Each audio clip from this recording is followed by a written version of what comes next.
All right, we are back. MLB free agency starting off with a bang. Juan Soto agreeing to a record-setting 15-year, $765 million deal with the New York Mets. Here to discuss is CNBC media and sports reporter Alex Sherman. It's good to have you back on what is an eye-popping deal like we knew it would be. I guess my first question to you is, what are you hearing from collective baseball about the reaction to this deal? I mean, I don't think it's much of a surprise because we've seen it coming for days, as you alluded to there, Scott, in terms of the sort of eye-popping nature of it. But what it does speak to is this growing imbalance between the haves and the have-nots in baseball, which, again, is not a new issue. But it does tend to get more and more extreme as you see these huge contracts being doled out, first to Shohei Ohtani from the Dodgers, a $700 million deal, and now Juan Soto at $765 million.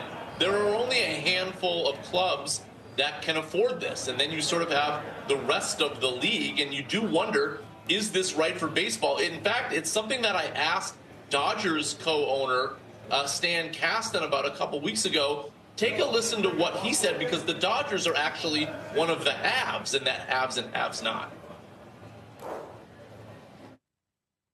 It doesn't help that our revenue per game is 10 times that of a team on the bottom. It really isn't good for anyone. We have revenue sharing in our league, so we hope to close that gap. I think there are other ways to achieve that. We see a lot of examples in the other sports. I'm not going to get into labor. That's not a thing that we talk about. But I do believe that there are even better ways to maximize the benefit for teams and players than we have landed on yet. And I'm hoping that we make continued progress.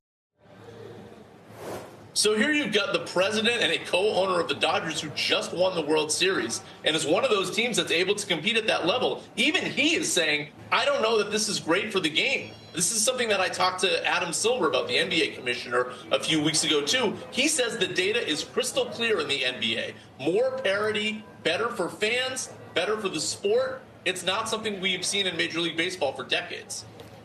Well, there's no salary cap in Major League Baseball as there is in other sports, and it's not likely to change despite what Kasten and some others may suggest.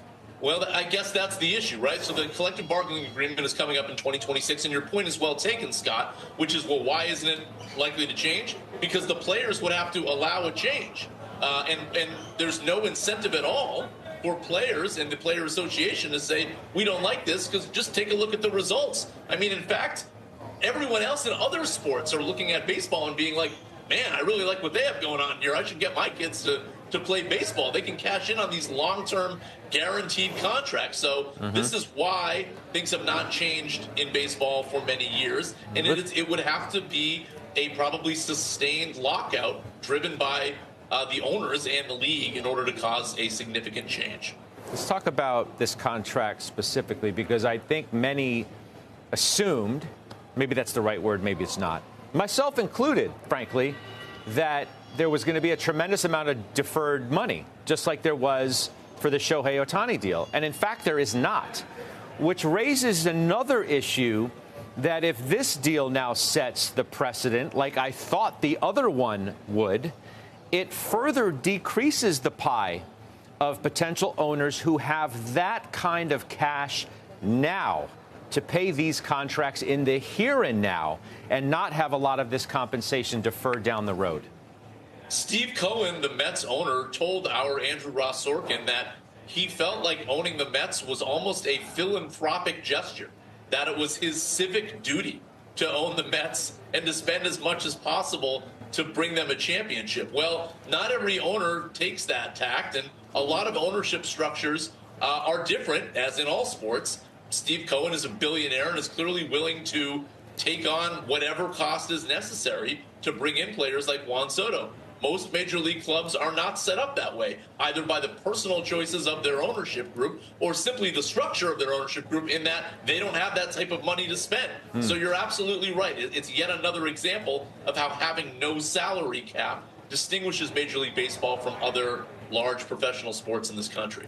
He's also thinking, he must be about big picture, right? You get a Soto, your gate goes up, tickets and the like. Your sponsorship deal values go up. Your ancillary media rights goes up. And then what else goes up? The valuation of your franchise goes up.